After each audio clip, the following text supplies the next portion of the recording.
Hey there, welcome to another week. Quick reminder, weekdays are fiction, Monday doubly so. And if you want, you can get rid of them. This is Social Justice Alchemy.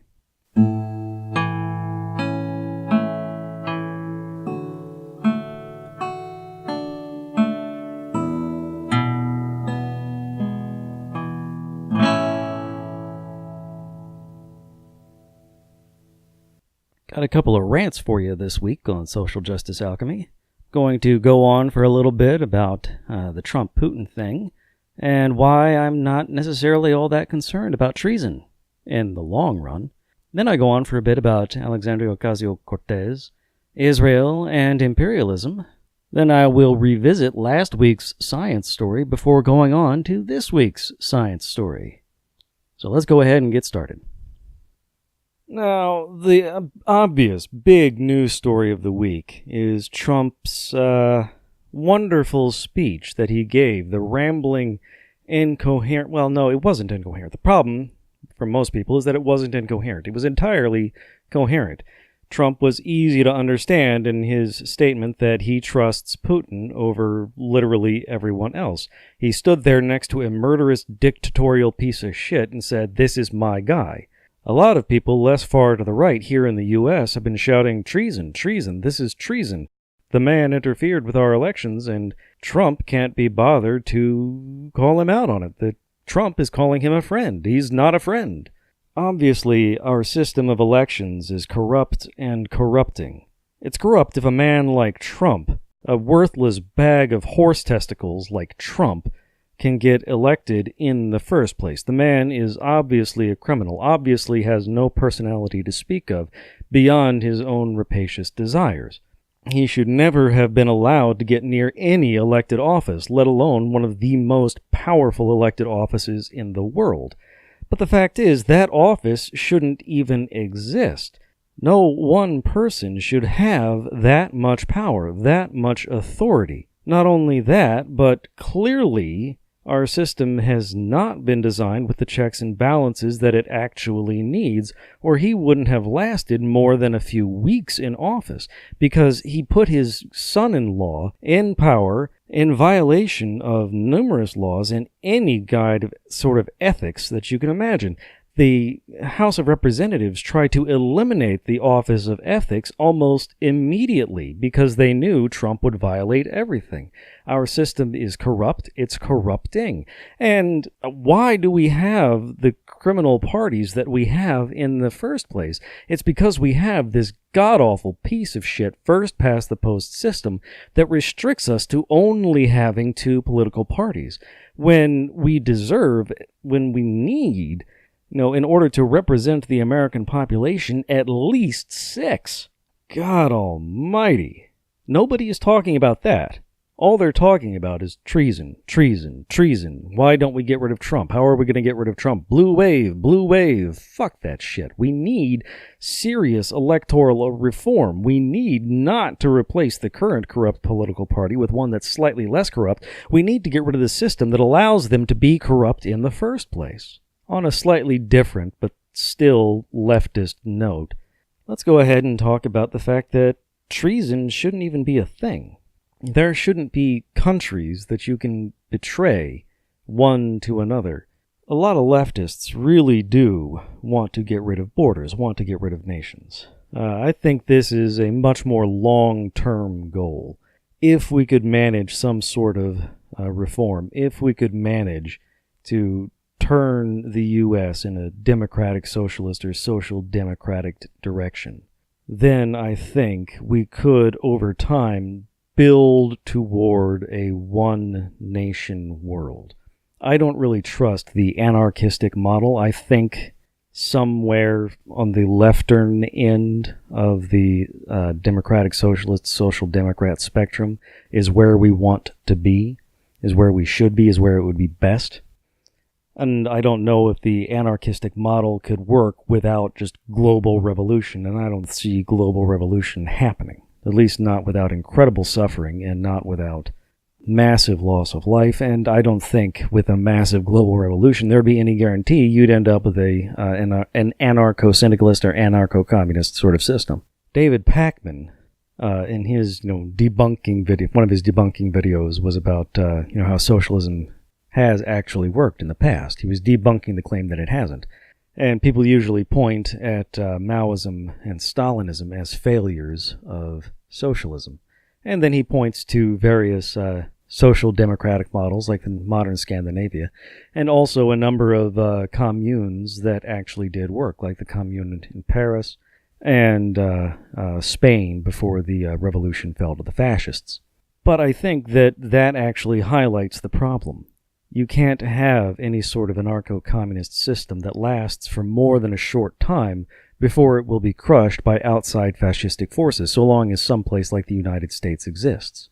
And even if we managed to turn the U.S. into an anarcho-syndicalist paradise, it would be conquered by China or Russia relatively rapidly, I think. Or just overrun by the criminal regimes that the United States has fostered to the south. So I think the way to move forward is probably a democratic socialist or social democratic model. Exist somewhere on that spectrum and fight to pull it further and further to the left. I think that is the way forward to a just and peaceful, prosperous, happy future for everyone. But I know that it can't happen so long as we still have this bullshit first past the post system that forces us into this two-party dynamic that has, for more than 200 years now, left us with a fascistic United States, an imperialist, capitalist nightmare for the world. In fact, I'm not sure that I should be limiting it to fascistic instead of just calling it fascist. It is a more democratic form of fascism. It is a less obviously harmful form of fascism here at home. But nevertheless, maybe it is and should be called fascism. Because fascism fosters in-group and out-group thinking and punishes the out-group. There's nothing to say that there can't be gradations of in-group and out-group, such that you treat people like absolute garbage abroad and then have one or two classes that get treated like garbage at home, and a few classes that are treated less like garbage here at home, and a few classes that are treated a little bit less like garbage than that. That seems to be the model we've been working on. That is a more graduated fascism than the more black and white thinking you might find in Hitler's or Mussolini's fascism. Hell. So the question there is, what sort of reform would be effective? How can we reform the system? I have thought about ideas in the past. I'm not sure if anything would protect us from fascism and push us toward a lefty system, because that's what I would want. Something that would push us toward a cooperative, egalitarian, peaceful, and just socioeconomic model. I'm in favor of stacking the deck toward peace, prosperity. And I'm just not sure how to arrange that. I'm certain that there are people out there, bright thinkers, have probably been thinking about this for, 150 years now. I'm still working on learning about it. We'll see. Let's move on to some other stories. Next up, I would like to go ahead and talk a little bit about Israel. Another thing that has come up this week was on the David Pakman show. He said that Alexandria Ocasio-Cortez faceplanted on Israel and Palestine. Ordinarily, I don't think that a candidate running for the U.S. House of Representatives, even one who is virtually guaranteed, especially, I should say, one who is virtually guaranteed to win, given the district that she's running in. Ordinarily, somebody running for the House of Representatives wouldn't get this much scrutiny unless they were the minority leader or majority leader or head of the House, Speaker of the House, excuse me. But she is getting a lot of attention because she ousted, the presumptive, I think it was fourth in line, which to the current leadership of the Democratic Party there in the House, House Minority Leader, House Minority Whip. Then there's somebody behind that, and he was behind that person. I don't know. In any event, she ousted someone who is fairly prominent in the Democratic Party, so she's getting more attention than she ordinarily would have, which is kind of a double-edged sword, because she is politically unprepared, and it shows. She was asked about Israel-Palestine, which is a big deal in U.S. politics just because the right, the far right, I should say, the Democrats are merely the less far right, but the far right, the Republican base, are nuts about Israel because they are religious fanatics, they're religious fundamentalists. And the world can't end without an existing Israel. But the issue of Israel is complicated. Now, another reason she's getting more scrutiny is because she's openly running herself as democratic socialist. Whether she is or not, I think, remains to be seen. I suspect that she is, because that's what she's calling herself. But the system isn't really set up to accept, anybody calling themselves socialist, because socialist is a scary word in a capitalist system, and the big media conglomerates and so on are probably not too happy with the surge in leftist populism, whereas they're quite a bit more comfortable with the surge in right-wing populism, because right-wing populism goes hand in hand with a firmer entrenchment of capitalism. Left-wing populism could lead to tearing apart capitalist structures, which is a problem for those capitalist structures and the people who have gotten wealthy and powerful under them. So she's probably going to get more scrutiny there as well. On the other hand, it's her extra scrutiny is kind of good news, because as Peter Coffin has repeatedly said, I'll put a link in the doohickey, attention is currency in the marketplace of ideas. And so getting extra attention, that was one of the things that helped Trump to win, and getting extra attention could be a good thing for Cortez. It could help her not merely to win, but maybe to rise further in prominence in the Democratic Party and pull it further to the left, so long as she can continue to maintain momentum and avoid any serious sorts of gaffes. But while we're on the topic here, I'd also like to talk a bit about Israel, because, just the fact that it came up first in this Pakman's piece and later on in a piece from the BBC, Israel carries out Gaza strikes as soldier dies from gunshot. Can we morally support the state of Israel? Like, what the hell is going on? What is there any sort of coherent leftist position on Israel? I can understand why the various colonial powers felt the need to make an Israeli state in the aftermath of World War II. The horrors of the Holocaust were fresh. They were unavoidable.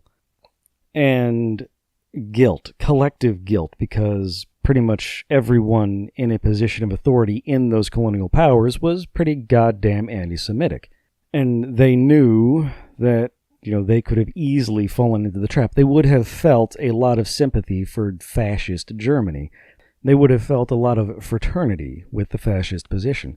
In the aftermath of World War II, after, a couple of years, letting the immediate feelings, emotions, and, antipathy toward the Germans die down, the opinion in the U.S. military especially was that, we had fought the wrong enemy, but this was also prominent in U.S. politics, that we should have been fighting the dirty communists, that the fascists were, they did some naughty things, but they were natural allies of a good, strong, righteous U.S. government, right?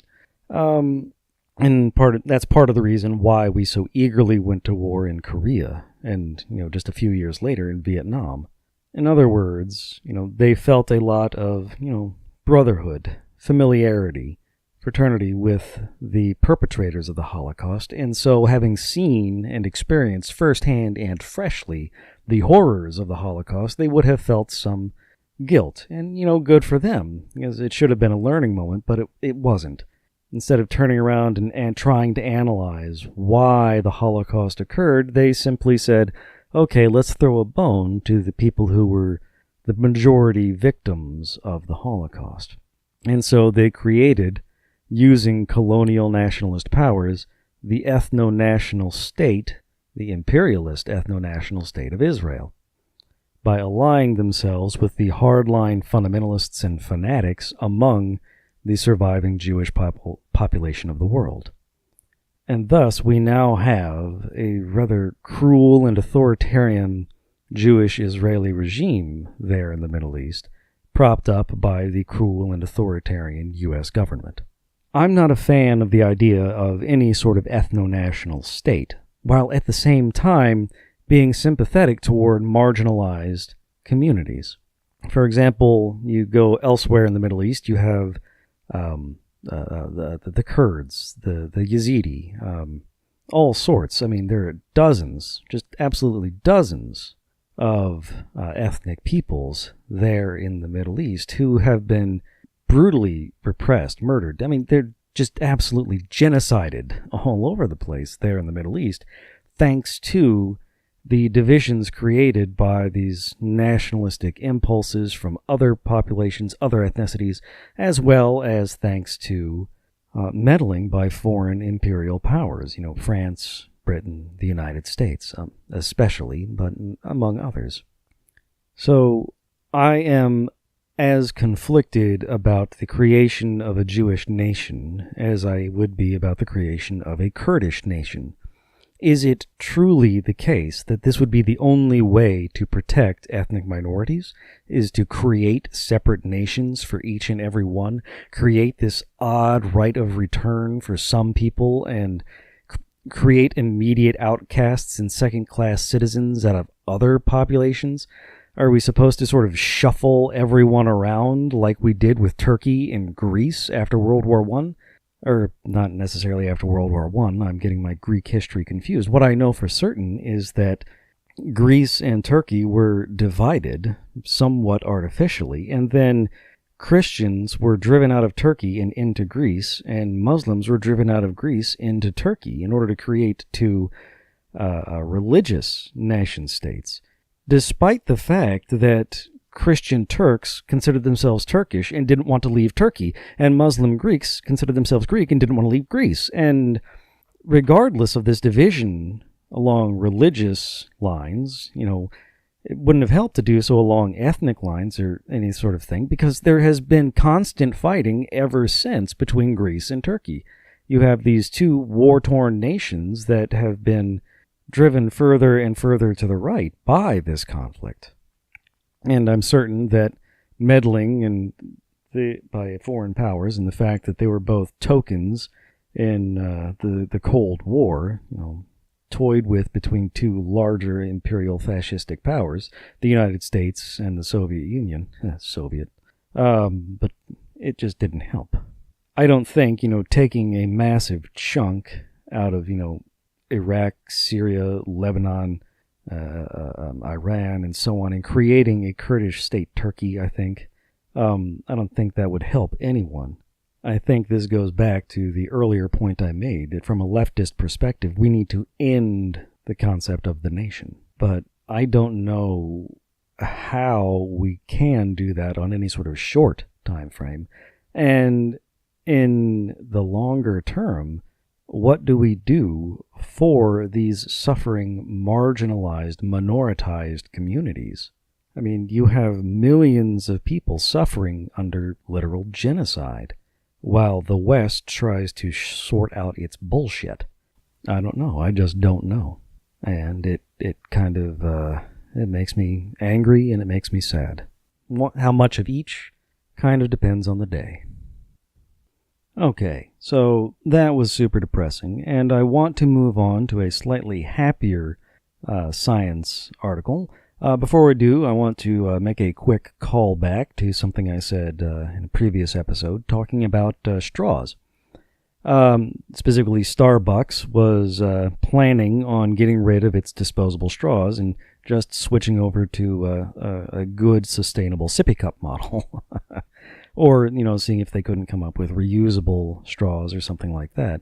And I talked about it, but purely from a perspective of, I don't trust the corporate machine.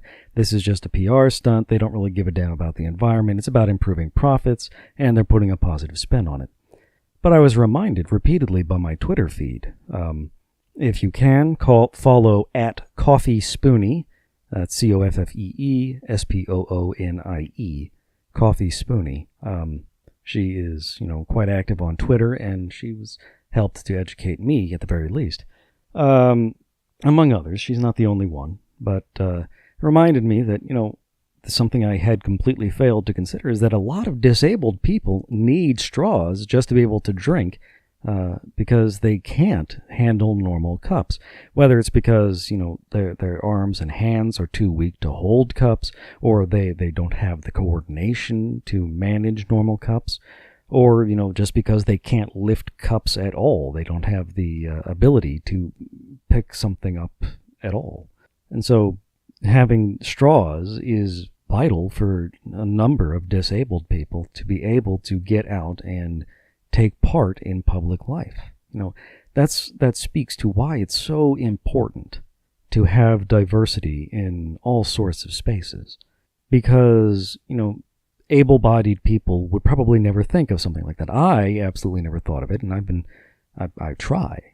And that's why I repeatedly say that we need social justice, because social justice is how you get diverse spaces. It's how you get diverse voices. And without those diverse voices, you won't be aware of the diversity of needs that people have. So that was my blind spot, and this is me trying to make up for it.